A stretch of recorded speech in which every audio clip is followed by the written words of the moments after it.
Last ভিডিওতে তোমাদেরকে দেখিয়েছিলাম আমাদের বাড়ির মনসা পুজো। তোমরা তো সেখানেই দেখেছিলে। আমাদের বাড়িতে দেবীর মূর্তি পুজো হয় না ঠিকই, কিন্তু নদীতে উনার উদ্দেশ্যে কিন্তু দুধ কলা এই সব কিছু ভাসানো হয়। যাই হোক, তারপর সন্ধেবেলায় মা কাকি সবার সাথে গিয়েছিলাম আমাদের পাশেই এক বাড়িতে নেমন্ত্রণ খেতে। ওদের বাড়িতে কিন্তু প্রত্যেক বছরই মনসা পুজো করে থাকে, আর প্রত্যেক বছরই আমাদেরও নেমন্ত্রণ থাকে। আর এখানে দেখো মার মুখটা কত সুন্দর লাগছে।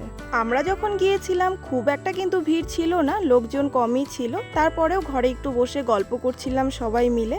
আর এইদিকে দেখো ওদের বাড়িতে গিয়ে জানতে পারি যে ওদের বাড়িতে ছোট্ট একটা পুচকু আছে।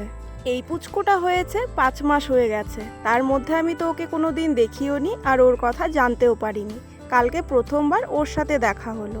বেশ কিছুক্ষণ সময় কাটিয়েছি ওর সাথে। তারপর দেখো সোজা চলে গিয়েছি প্রসাদ খেতে। প্রসাদ খাওয়া দাওয়া করে বাড়ির দিকে রওনা দিয়ে দিয়েছিলাম। আর আমাদের ওখানে একটা টোটো ছিল, সেটা দিয়ে চলে আসি বাড়িতে।